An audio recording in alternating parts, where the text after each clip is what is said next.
Well, hello everyone. Welcome back to the pod. Today's guest is Faris Aranki, dialing in all the way from the UK. How are you, Faris?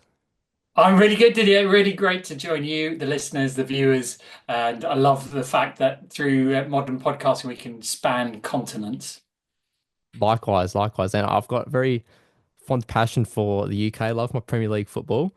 So it's always good Okay. to connect with fellow Englishmen and people from the UK. Always interesting. Yeah. Who's your team, Didier? Manchester United not doing Okay, too we've got to well at the hang up then. moment. We've got to hang up. In yourself? I'm an Arsenal fan, so Arsenal, there yeah, we go. It was a good game, to be fair, on the there we weekend. go. Yeah. Very, very topical, very recent. Exactly right. And look, Faris, you introduced yourself on LinkedIn as helping organizations and individuals be more effective today than they were yesterday. And that's by Yeah. providing innovative, emotionally intelligent facilitation, training, and speaking to improve IQ, EQ, and FQ. So, do you mind just explaining a little bit around what is IQ, what is EQ, and what is FQ, and how do they all relate together? Interrelate. Yeah, there was a lot to unpack there for the listener. So let's help them out a little bit. So I've been a strategy guy for years. God, I know I'm getting old because it's 20 plus years. But fundamentally, what I discovered around strategy and companies that were successful, people who were successful, was they had these three components: IQ, EQ, and FQ. Let's just unpack that. IQ is the ability to come up with an idea, right? Not the first idea, but the best idea, right? Whatever you want to achieve, it's all about have a strategy, have an idea. That's the IQ part, okay? If you don't have a good IQ, it's not the Mensa IQ. It's then you're not going to really achieve your goal. But that's not enough. That's what I discovered in years of doing strategy consulting, right? You can hand people brilliant ideas. Why are they not successful, right? That's because the second component is EQ, the ability to take others with you on that journey around that idea. Okay, you need your team, you need your stakeholders to get excited, to get it, to buy into it, go yes, right, support you and get on board. So that's the EQ part, the ability to get others, take others on the journey with you. And then the final part is this missing component that I struggle with for years, and actually is my weakest part, is focus quotient, FQ. Right? You've got to be ruthless, you've got to be focused on your idea. Okay, it's not enough to have the idea and have people on board. You've got to set yourself up for success and really prioritize it. So that's the IQ, the EQ, and the FQ. And that's where we come in and help. So let's go back to that IQ, Yeah. the intelligence quotient. So that was the one you first developed and you first figured out. Hmm. Why?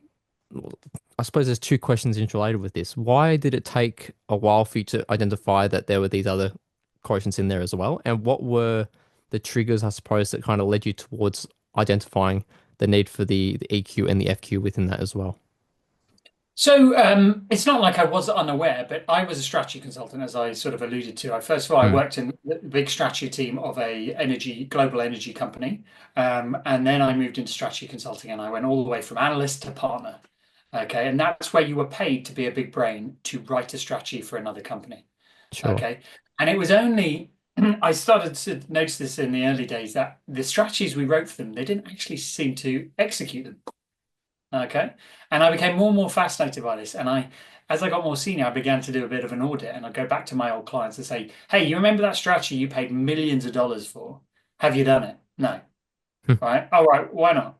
Oh, well, because John and Bob couldn't agree, right? The CEO and the CFO. Or we wanted to do it, but we didn't actually understand it. Or we wanted to do it, but we were already doing 10 other big strategic projects, so it just died a death. Right. And consistently, when I go back and ask, I found that 90% of all the projects I'd ever worked on, and just in general, hadn't been executed. Right. So it Wow. wasn't because they were the wrong idea, it was all these other problems. Right. And I hadn't didn't put a label to them at the time. But I was trying to find a way, and I was like, well, that sounds like a human problem, like relationship problem. These two people didn't get on. That sounds like those two departments didn't talk, right? So that was the first bucket around EQ, why it was so important. Right. And then I was like, began to say, well, when they're doing too much, that's a focus problem, right? It's not, yeah, Mm. because, so I began to codify and put titles around this. Now, I'm not the first person in the world to have spotted these patterns, but what just was the epiphany for me was you starting to use this language, and it just meant you could go in and say, particularly with companies that weren't achieving whatever their goals were, you could look at it, do an assessment and say, do you know what? It's one of these three buckets that's holding you back. And it became so an epiphany when I started looking at my own life, at the things I'd been trying to achieve over the years. And there was always one of those three had been a barrier. Yeah. The IQ, the EQ, the FQ is just a nice way to describe sort of human behaviors when it comes to trying to achieve something. That's a really good way to put it with the labeling and putting everything into buckets, I suppose. So Yeah. there's always going to be, as you touched on there, there's always going to be an area that is going to be the barrier somewhere. And it's nice that they can fall under these three categories and then try and implement solutions to each of those to overcome those barriers. So we'll go through each of them individually because they're all Okay. very, very important, of course. Let's start with the focus question there. So focus, they've got too many things going on. They're a bit sporadic. They're not aligned with one objective. So what Yeah. would your suggestions be for people to improve in that quotient? Okay, so I love the FQ, right? Actually, I own a trademark around FQ. Because when I started to talk about it, I realized people hadn't codified it, and it's so funny. People come up to me when they hear the word focus. They go, "Oh, yeah, yeah, yeah. Can you help me out? I can't seem to put my phone down." And I was like, "Well, that's only a really small element of focus quotient, right? Focus quotient, as we sort of alluded to, is about prioritization." Mm. Okay, the single biggest thing you can do is do less things better, right? Instead of trying to do 10 things in your life, do one. You'll be amazed at how much further you'll go in that one thing, right? And it's the same with companies. I still to this day, I go in and I ask them at some point early on, I say, how many strategic initiatives or projects are you doing right now? And they'll go away and they'll come back and they'll say, well, you know what, Faris, we're doing 200. I'm like, 200? Listen to that. How can your staff know which of these is important, right? How can anyone achieve 200? And it's not like they set out to overcomplicate things. It's just how life and how business goes, right? Yeah. Projects pop up and they all pop up for a good reason. All right, we need to overhaul the recruitment team. Okay, yeah, we need to implement this new IT system. But what's not happening is anyone taking a step back and going, hang on a minute, how many of these have we now got? Actually, this is going to start impacting on the team. So the single biggest thing you can do is ring fence, push things away, rationalize, and that's where FQ really comes onto its own. Yeah. There's a lot of that distraction out there, isn't there, where people are not prioritizing the one thing. And I love what you said at the start there. Instead of focusing on 10 things, just do one. You'll see how much further you improve in just that one area. It's something that gets said quite often. You hear it online all the time, and you hear experts talk about it all the time.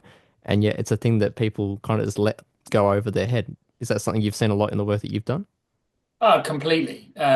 People think it's serendipity, they think it's all these things, but it's ruthless focus. You think of some of the most successful people in the world, and it doesn't matter what field they're in, Cristiano Ronaldo, you said you're a football fan. Mm. He's still playing into his 40s because he is ruthlessly focused on playing football. He has built his life around it. He doesn't drink, he goes to bed early, he gets mattresses shipped to wherever he's playing so he can get a perfect night's sleep because he has made it his sole focus. Right. And I've met other people in the sciences, in the mountain exploration, who are exactly the same traits. They are ruthlessly focused. Okay, they say no to more things than they say yes because they've got their goal in sight. Now, for your average Joe, of course, you can't only do one thing. But you can certainly do less things. Yeah. And how many times have you said that? Have you, really challenged yourself to remove stuff from your life, even if only temporarily, right? For the next 3 months, I'm just going to focus on this. It goes back to that saying where you have people look up to the top people, the experts and the successful people, and they say, what have they got that I don't have? Yeah, But it should be a flip of the question. It's what are they not doing that I'm doing? And what can yeah. what can you remove What can I remove? and Yeah, give yourself that focus that you need to improve going forward? So yeah, let's look at the emotional quotient. yeah, That's about relationships and human connection. What are some of yeah. the solutions that you would advocate for to overcome a barrier within that quotient? So this is my natural place to go, right? This is where so many fixes in companies come, and this is where we work with a lot of leaders. And this was something I really learned to embrace when in my first career, which was I was a high school teacher. Hmm. I used to teach high school maths and economics, and I taught in different cultures and different countries around the world. And I loved it, but I was young at the time and I was a bit naive when I first started.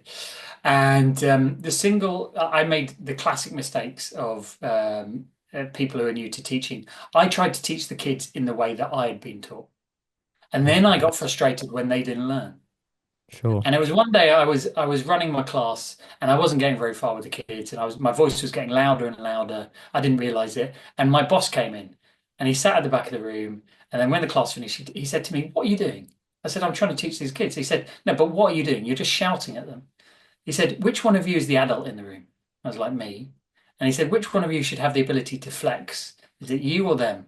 I was like, "Well, I guess me as the adult." He said, "So why are you not flexing? Why are you not flexing to what they need, not asking them to flex to what you need?" And this is what real EQ is about. Can you Mm. read a situation, see the impact you're having, and then you be the change? You change how you have the conversation, change where you have the conversation, change the words you use, the body language. That's what EQ is all about, right? Can you bridge the gap to the other person so that you are more effective in your communication and your relationship building? What an interesting perspective. It's almost like we get stuck in this tunnel vision, right? It's just Yeah. us and we block everything else out around us. And it's if they don't change, well, that's their problem. But you're 100% right. If you reflect on where things have been positive, it's because you've initiated that change initially, and then everything's changed as a result of that to a degree. Would that be right in some of the things that you've seen? You've been the one In that's been that leader. You've made that change, and then around you, everyone else rises to that change as well. Absolutely right. If you can find a way, and that the thing I say to often leaders say very often to leaders is it's not your fault, right? You've just never experienced the other ways. You've never practiced, so they're incredibly weak muscles. So even if you Yeah, wanted to change, you found yourself floundering. So the single best thing you can do is practice all the different ways because someday you're going to need them. All right, because most of us coast through life 70, 80% of the time using our natural style. And it kind of gets us out of most problems and most situations. But when we hit that 30% where the person looks at you and goes, "Nah, don't get it. Don't believe." And then we get frustrated. And all we do is double down on the way we communicate or the way we behave. And that just aggravates the situation. yeah. So if you can build up those muscles in advance, you'll have far more powerful EQ. And let's look at the IQ now, the ideas Yeah, and the creativity. That's always good the fun ideas and the to talk about. creativity. Yeah. Yeah. So, Yeah. what are some of the barriers that come up with restricting people from being creative and coming up with the ideas? So there's a couple of things here. One is big thing is people usually are quite lazy, right? We're all quite lazy. We like to take ideas that we've tested before and have used. It's a bit like the communication. We always fall back on stuff that we do. So when I go into businesses, they're always using the same old ideas. Now, what I always say is to get the best idea, you need to generate 100 and pick the best, not generate two and pick the best. Mm. And that is the single biggest mistake they make. They just generate two ideas, usually two old ideas, and they go, "Well, let's do that one because we've done it before." Right. So how can you help them generate an additional 98 ideas? That is the single thing. And so we use techniques to get that out of teams. And then once you've got 100, it's about can you pick the best one out of these? Okay. But most teams have that barrier of we just cannot generate enough ideas. Right. Um, so if you can help a person do that, and that's why I love, building up creativity, building up different ways of looking at things, because then it's so much easier, right? Because if you have 100 ideas and your first two fail, you've still got 98 to pick from, right? It'll be a long time to work through all your ideas. And Yeah. yeah, okay, in those 100, some are going to be really far out there and they're never going to work. But you're in a far better place if you can generate more rather than less. Kind of goes back to that muscle analogy you used before. You got to work the muscle, Yeah, you got to grow it, you got to work the muscle to be creative and come up with the ideas, and then over time make those hundred really good ideas, and then have to go further expand it and get rid of the better ones quicker and move forward like that. I think that's really interesting coming up with those yeah, ideas and being creative because how many people just look at two, as you said, two ideas, yep, that'll be it. We'll choose between one or the other and that's it. But there is so much opportunity from just trying to think a little bit more, taking that time, taking a step back and yeah. really generating a broader amount of ideas. 100%. And the reason I'm so certain of this, and it's it's interesting you picked up the analogy of the muscle. I truly believe it's a muscle in each of the three areas. And the reason I'm so adamant is because I've been experimenting on myself for the last 30 years. Mm. Right. So take that creativity one. Um, when I was a kid, I was very mathematical and science based. Right. And that a lot of that flowed from my parents, particularly my dad. He has a PhD in physics. And he would actually say to us as kids, like to me and my siblings, yeah, okay, anything art is boring. Go and ask your mother. So we kind of all grew up thinking we weren't creative, we weren't arty. And it always bugged me as a kid. And then I got into my 20s, I was like, I want to be more creative. And I read this book where this gentleman had the same challenge as me, and he found a way to overcome it by practicing every day on random topics. And in fact, what he would do is he'd sit at a desk and he'd say, I cannot leave until I've generated 10 ideas on whatever topic I've put in front of myself. So the topic might be, what would be the title of my autobiography? What might be a new flavor of jam? Right? What might be the title of a terrible Arnold Schwarzenegger film? Right? He just had to come up with 10 ideas and he wasn't allowed to leave. And he discovered the more he practiced, the more he could generate. Right? It was simply a muscle that he had never been using. So I tried this on myself, and within 30 days, I was able to generate 20 ideas on literally any topic in under a minute. Wow. Right? I can still do that to today. You give me a topic, and that's what makes me immensely powerful in the room. But I'm like, it's not about me. I can teach you this. You've just got to keep working that muscle, and it's going to get you out of so many problems, not just strategic, but just generally in life. If you can generate 20 ideas on any topic, how useful is that? Yeah, Right? incredibly useful. Yeah. And you think about the the use in marketing of creating ideas. A lot of marketing teams are going to ChatGPT and getting an initial list of generation of ideas, and then they take those away and they put their own twist on things, which is an okay way to go about it. But if you can work that muscle initially, come up with 20 ideas and use that as your baseline to then go to ChatGPT and say, here's what we've generated so far, come up Yeah. with something on caliber with this or greater. You've just unlocked a huge potential of ideas that you would never have had access to previously. Yeah, it's a game changer. And here's the thing that I've discovered about running creativity in teams. Creativity breeds creativity. When somebody else sees someone being creative, they tend to build on their ideas. Mm. Right? Is that a bit of a competition sense in It's that? a little bit of a competition, but it's also people go, "Oh, I never thought of that," and suddenly it unlocks a whole new set of things. Well, oh, right. Well, I didn't realize we could do that with that. Okay. Well, now I've got a second idea. And like, so some of it is competitive, but a lot of it is just unlocking, So let's take a classic thing. If I said to you, tell me, 20 ways to use a candle, you might generate some things. But then if I said to you, actually, tell me 20 ways to use a lump of wax and a piece of string, which is what a candle is, right? You're going to generate way more things because you've changed your perspective. Yeah. Right? Yeah. So sometimes just hearing somebody go, "Oh, I never even thought about, using the string to measure something." Okay, well, we could measure this and we can measure that and we could measure. So it's just the one idea. It's like a chain reaction. So always do your ideation in a group, right? Yeah, I agree.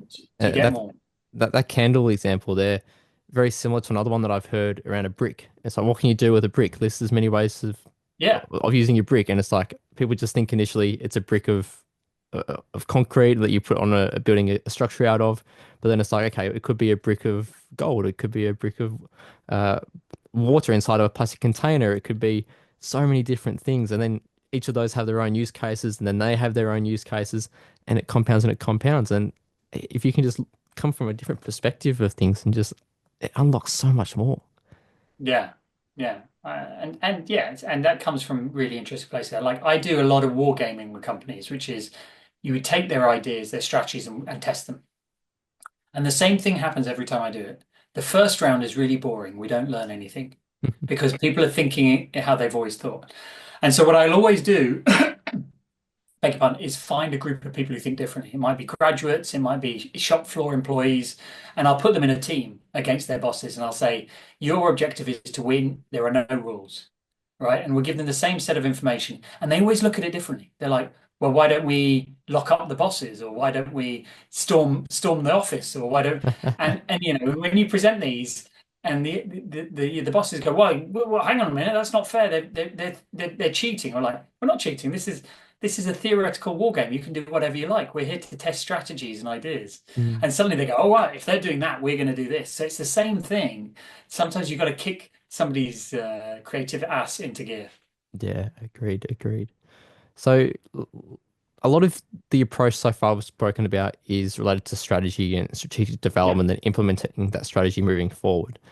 How yeah. do you see all these three quadrants relates to marketing? And in particular, for me, I'm very interested in seeing how you see the EQ component come across the marketing because modern day marketing very much about the emotional connection to people, connection between Yeah. brand and customer and vice versa. And of course, that EQ component is all about relationships and making sure that they align and what forth. So how do you see that all relates from a strategic compartment towards a marketing compartment? Well, for me, the word strategy is just a proxy for achieving anything. All right. I use strategy interchangeably. I use it because, as an old French boss once told me, the word strategy is amazing because it makes it sound mysterious and aloof. But basically, it's just choosing to do A or B, right? And Sure. uh, so it doesn't matter if it's I want to lose weight, I want to sell this product, I want to, climb Everest. You need a strategy, a way of getting there. That's all it is. So in marketing, when you say marketing to me, that's just a strategy. As long as you're clearly defined what your objective is, I will find you 100 ways to do it, and then we'll pick the best one based on, EQ, FQ. So yeah, that EQ is immensely powerful. And if anyone has worked it out, marketers, go and watch Mad Men. Yeah, the way Don Draper in that breaks down the emotional connection somebody will have to a product or a service is really important. But equally important is the emotional attachment to the process to buy it or bring it on board. Mm. That's why they talk a lot about removing friction, right? And bringing joy into that process, so that it makes it easier and more, that people want to actually go through that process of getting the product as well as owning the product. And that's where EQ goes. So I can't help it. I just look at every process, everything with how are people going to feel on that journey? All right. Yeah. So when I'm planning a workshop, I am thinking about, right, how is John going to feel sitting next to Fred? How is Steve going to feel if his agenda item is seventh on the list as opposed to fifth? How are they all going to feel if it's the day's getting too long and they haven't eaten, right? Because all these things will factor how they interact with each other, the decisions they make. And it's the same when I think about service in a restaurant, when I look at a process. I don't know why. That's just how my brain looks at it. And that's why I instinctively go to improving EQ. Yeah. Yeah. It makes total sense. It's coming very clear now Yeah. of why that is such an important quotient compared to the other two. Or collectively, they're all very, very important, but that emotional side of things incredibly crucial. Have you worked with an example with a company for their marketing side of things? Has that been an area that you've worked in previously, or that you'd be able to Yeah, share an example for? yeah, marketing and sales. I know you were, but really, and some of the people I've learned the best techniques from have been marketers. Right, how they break down, how they think about things. I'm a bit of a fanboy of Rory Sutherland, for example. If you know Rory or have heard of him, and his behavioral science approach to marketing. Um, and I have done, although I didn't set out to work in the world of sales and marketing. Um, I've worked with lots of teams around their approach to this, right? So now let's take marketing. It depends if people are born marketers and willing marketers versus reluctant marketers, right? And actually, let's take the extreme of a reluctant marketer. And what I mean by that is people who are told by the boss they just have to promote stuff, and even though they don't see it as their primary job.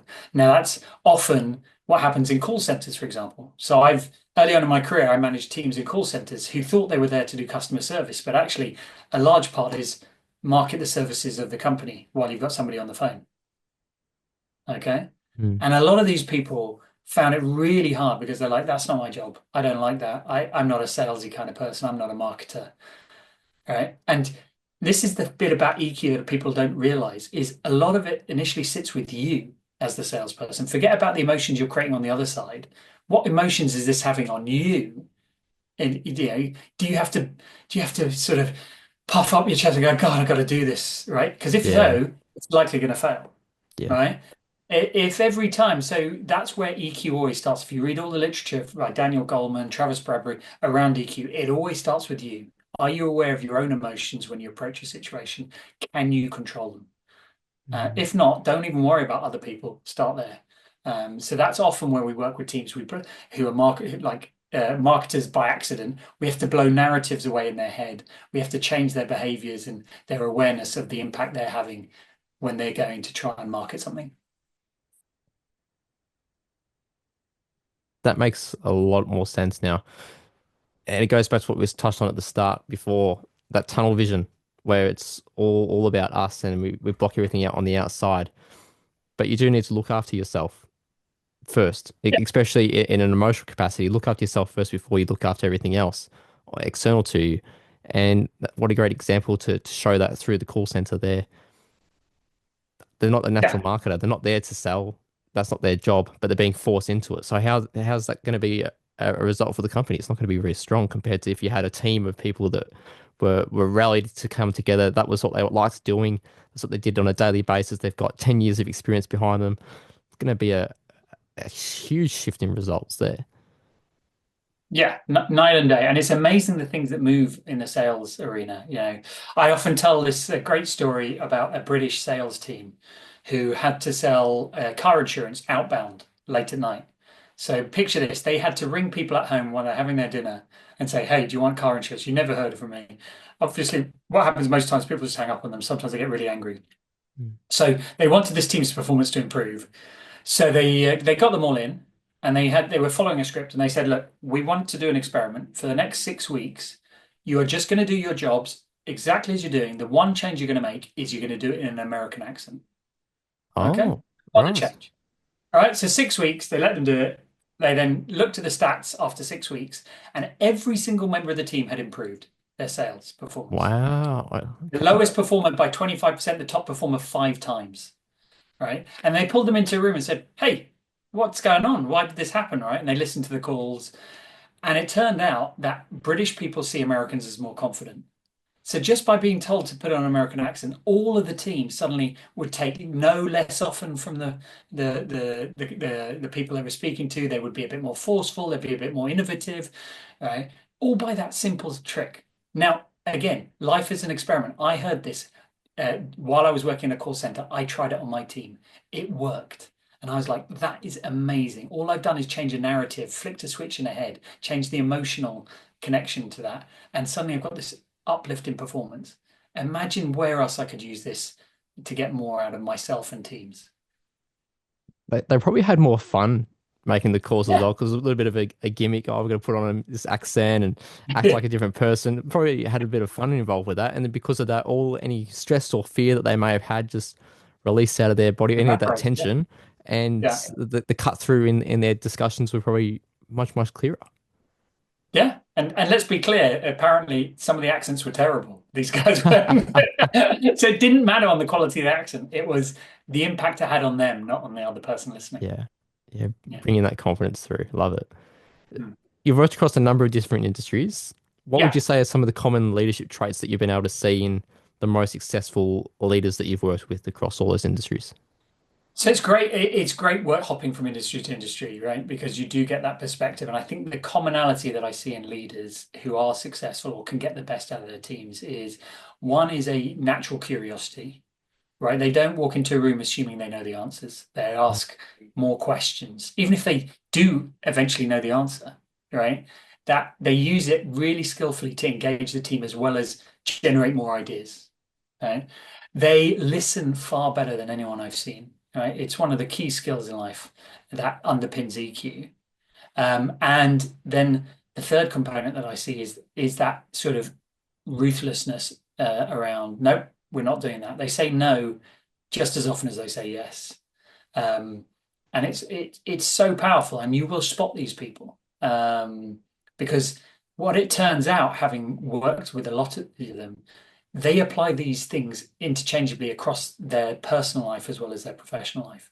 It's why people look at them and say, it's the old saying, if you've got a task, give it to a busy person. Why some people seem to be able to run an ultra marathon while be a CEO, because they're applying the same approaches to both their personal and professional life is what I discovered working up close with these people. Um, and it's amazing when you take that approach, how far you can go. I love that approach as well, and seeing that play out in the high performing people. I take a lot of inspiration from sport and high performing athletes, Yeah, and we go back to focus. That's all they focus on. They just do everything they can to improve the one percenters across all aspects: diet, sleep, training, gym. The list can go on, and the correlation between the skills that are required to excel at that top level of sport, the discipline and the hard work, etc. You can transfer that into business. You can transfer that into a corporate career. You can transfer that into running a marathon, et cetera, because it's all yeah, built upon those same habits and those same foundations. And I love how you've spoken about that there. The the top people can be doing all these different things yeah, and they can do it so well, but it's because they've built those foundations originally and then yeah, works up to that level where they're at now. yeah, 100%. And it's funny, I often, when people ask me, those characteristics, I say, if you want to be successful, start now, right? Don't wait till tomorrow. And just tell it, building on that story of the American accent, I just want you to imagine three different personas you're going to adopt in your life. One is imagine you're a scientist. Right? What do scientists do? They run experiments constantly. They look for data points. They don't assume they already know the answer, right? So, number two, take on the persona of everyone's best friend, right? Treat every conversation as though it's a conversation you're having with your best friend. How would you run it then? Right? You'd be warmer, you'd be nicer, you'd be more empathetic. And persona number three, channel being your nemesis, the person who wants to destroy your life. What would they do if they were in your position? Use their focus and ruthlessness to make those same decisions. Right. So flip between those three personas, you will all instantly be more successful because of the way that you approach any situation in your life. That third perspective, I love that. Just flips it on its head completely. What would they do? And all they're going to do is they're just going to be focusing on knocking you down and keeping you down. That's what you need. That's Yeah. what you need to do. Just flip it, flip the equation. Just flip Just it. have that focus. Just go Yeah. for it and just put it all out in that one action. Yeah, we talked a lot about sport. I don't. You're probably younger than me, Didier. But I always remember in the 1980s there was a British athlete called Daley Thompson who was the double Olympic decathlon champion. And they would interview him. They said, how did he stay so good for so long? It was because he had an arch nemesis, Jürgen Heisner, and he would say every morning I'd wake up and go, "What's Jürgen doing today? I've got to do more." Right? And that's why I train on Christmas Day. That's why I don't take Sundays off. That's why I do my yoga. That's why that was all his thought for 8 years. What is Jurgen doing? I'm going to do it plus one. And I bet you Jurgen was probably thinking the same thing. It's Yeah, that ruthlessness. Put yourself in your minds of your nemesis. It will push you further than anything before. yeah. The ruthlessness and the obsession. You gotta have it. So, Yeah. so critical. Yeah. Faris, I'm really interested. So you touched on just briefly earlier about how you were a secondary teacher, math and Yeah. economics. Then you also explained that story there where you were trying to teach the students and they weren't being receptive to what you were teaching, and the boss got upset with you and said you got to change the way you Yeah. teach. And that was when you became aware of the EQ component side of things. Or you kind of brought that into your thinking.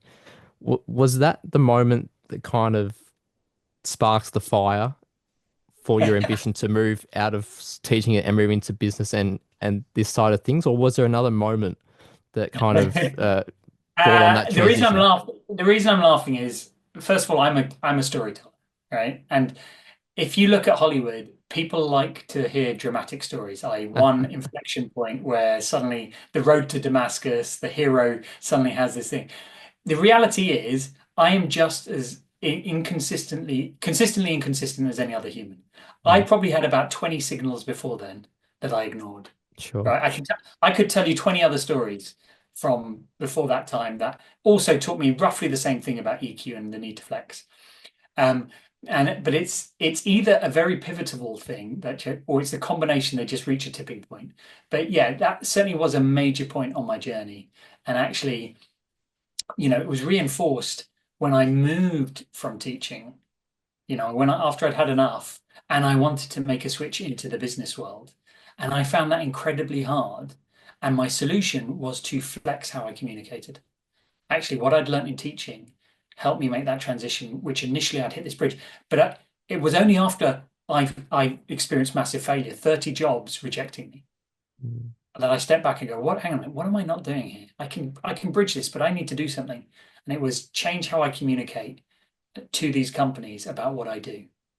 Don't expect them to interpret it the way I want it. And so that was a massive, that's really when it accelerated. But before then, probably 10, 20 lessons that I kind of half ignored, only got little bits out of. And again, that's that go back. How many times have you heard the same piece of advice? You just haven't done anything with it. Yeah, yeah. And there's a common theme coming through in our discussions around looking in on yourself and making things the changes that you need to make first before going out, and not expecting everyone external to you to have to make those changes on your behalf so that you can get the way that you're wanting to achieve. And I think Yeah. it's a really good lesson for people to take away from today. If it's going to be one thing they take away from listening, it is look after yourself first, do what you need to do to change yourself first, and then go out and see if you can get the results that you're after then. Yeah, this is something I've become fascinated with, the sense of agency. Are you in charge, or do you believe in fate or luck or serendipity? Those things are great, but they just allow you more excuses. Because I'm Yes. not saying that, and this obviously some people's situations are incredibly unfortunate, right? And we cannot put it. But for a lot of us, there is so much we could change within that would get us even part of the way there. But we don't look to go. We look externally always. Yeah. You've worked with Amazon, you've worked with Yeah, Heineken, a few other big yeah, name brands as well. yeah. We touched on the key learnings that you had from working with top leaders across the globe. Yes.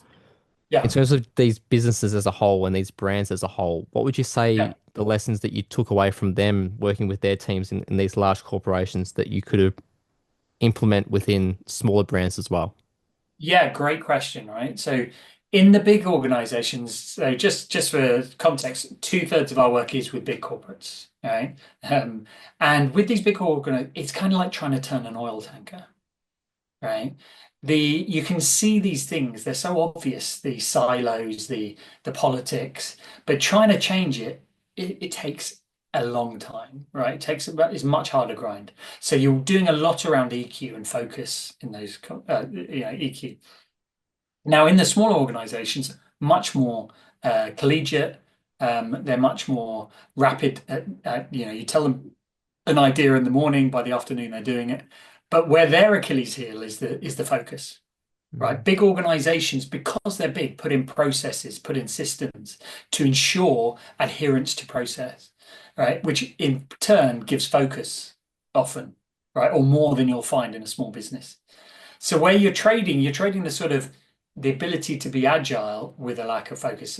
So often I go into small companies and they're trying to chase so many things, right? Let's onboard new team members while we're also launching our second product, while we're also trying to break into a new country, while we're also trying to, right? Because no mouse thinks it's a mouse. They think they're an elephant. They think I can do all of it.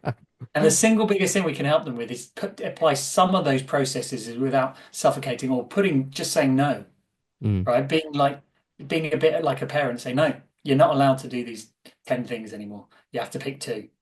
And they'll look at you and they'll go, but we want to do all 10. You're like, I'm not doing this for my benefit. It's going to help you even if you don't believe it. So there's loads of great things that we sort of apply and vice versa.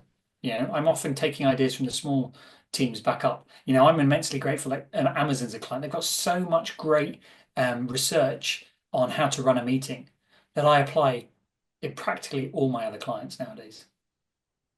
Interesting. Focus. Yeah, you definitely see that with small organizations that trying to do all the different things, and I can picture that face that you touched on just there. It's like, no, I want to do all 10. You can picture that straight away. And for anyone that's gone from that smaller size to that bigger size, or they're still in that small size, they can probably relate to that situation as well. I know I certainly can from the early days of my business. Yeah. And it is a bit of a kick in the butt, to a bit of a reality check. You do have to narrow down, you do have to focus just do this one thing, do these two things absolute max, and Yeah. then when you've got the infrastructure around you, then maybe you can look at potentially branching out a little bit further. Yeah, and let's be clear, focus. It some of it is because of oh, I want to, I don't want to give stuff up, but Mm, a lot of it. And I was just talking to a client today, and I said your lack of focus is because you're not confident in what actually is going to move the dial. You've written 10 things down because you're not sure which one of those 10 is going to get you closer to your Everest. yeah. Right? That's because you've not been a scientist. You haven't gone out and got some facts around those quickly. So you're just writing all 10 down to kind of cover your back. Mm, Right. And mm. that's the other reason there's people over index. Right. And I see it all the time. I can just spot when I see a plan. I'm like, I bet you don't know which of these is going to get you more sales. So you've written ten ideas to get more sales. Yeah, and they'll go Uh, through all 10 and then have to do another yeah. 10 and another 10 and Yeah. another 10. Yeah. And because they're doing all 10 simultaneously, they won't do them well. Yeah. Whereas one of them could be that golden nugget. If you really sat and, just went all in on it, it'd make a change. Mm. Great lesson there for listeners. Really, really great lesson. Just focus, prioritize, execute, and then review if it doesn't work, and then find out why it didn't work. Execute the next one and go forward with that. Really great lesson. Faris, as we finish up in today's Yeah. episode, I've got two questions for you that we ask every guest on each Okay. episode. They Yeah. are a little bit related to marketing, but I think you'll be able to apply Okay. them generally. Yeah. As you touched on, everything can be kind of interrelated a little bit. So Yeah. the first question for you is what is the biggest lesson that you've learned over your career as a marketer? So Yeah. just Yeah. in your Yeah. Yeah. career Yeah. in Yeah. general. Yeah. And then what one tip would you give to someone who is completely fresh to marketing for them to improve by Okay. 1% today? Okay. So the biggest lesson I've learned, and I've had to reflect on this a lot, is, and I'm going to link it to our sports analogy. It's never full time. Your brain always thinks it's full time, but it's not. It's usually either half time or it's 15 minutes into the game of soccer. Or it's quite.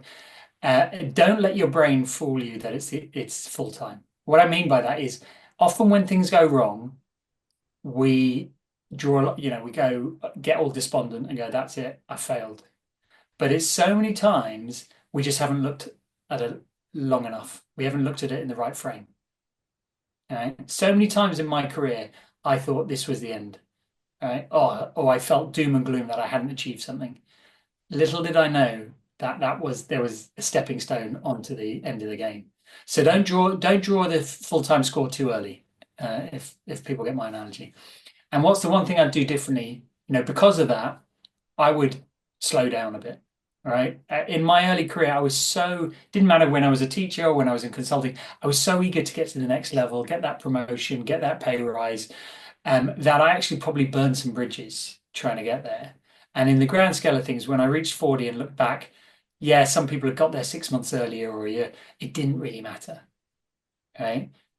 So the trade-offs to, the amount of extra stress and the sort of fraying of relationships to get there, you know, take your time. You'll probably get to the same point at around the same point in your life. Love that. Don't ever think that it's full time and take it slow down a little bit. Don't have to rush. Yeah. And Yeah. that's a great example, especially that slow down part. What happens if we're frantic and we're too fast? Things get messy. Like they get out of Yeah. control a little bit. Just slow down, be thorough, and in most cases, going that little bit slower can actually speed you up moving forward. Yeah. Yeah. It's one of my favorite books, which I know polarizes people, is Thinking Fast, Thinking Slow. I don't know if you've read it, Daniel Kahneman. It'll apply to marketing. What is marketing about? It's about getting people to slow down their thinking when it comes to your product. Because most of our lives we spend thinking fast, just making auto decisions without really investing. And it's the same in your life. If it's a big important thing, slow down your thinking, Mm. take more time. You will be infinitely richer. You'll accelerate beyond afterwards. That's a great message to finish off the show, Faris. Thank you so much for your insights this evening for you. My Fantastic to pleasure. learn more about the EQ, the IQ, the FQ, and it's a topic of conversation that I knew a little bit about, but you've gone really deeper with it today. And thank you for your time and for your insights because it's been fascinating to learn that. And I'm sure listeners would have taken away many key learnings from today as well. My absolute pleasure. Thanks for inviting me on. Thanks to the listeners. And don't be shy. Drop me a line if you want to carry on the conversation. And I look forward to speaking again soon.